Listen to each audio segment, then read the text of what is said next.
Friends, இந்த முட்டை வறுவல் எப்படி செய்யுதுன்னு பார்க்கலாமா? நான் ஒரு 6 முட்டை வச்சுருக்கேன்.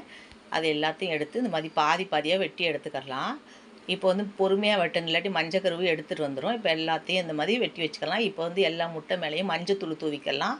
இப்போ வந்து வெறும் மிளகாத்தூள் எல்லா முட்டை மேலேயும், அப்புறம் வந்து தேவை கொஞ்சம் கொஞ்சம் உப்பு எல்லாத்துலேயும், அப்புறம் வந்து மிளகுத்தூள், இப்போ வந்து கார்ன்ஃப்ளவர் நல்லா முட்டை அந்த மேலே வந்து மறைஞ்சு போகிற அளவு கார்ன்ஃப்ளவர் தூவிக்கிட்டு கையை வச்சு லைட்டாக அழுத்தி விட்டோன்னா அது நல்லா ஒட்டிக்கும் எல்லாமே. தோசைக்கல்லில் வந்து மஞ்சக்கருவு பரட்டி போடும்போது எடுத்துகிட்டு வராது. இப்போ தோசைக்கல்லை நல்லா காய வச்சு எண்ணெய் ஊற்றி எண்ணெய் காய்ஞ்ச பிறகு முட்டை இந்த மாதிரி போட்டுக்கலாம்.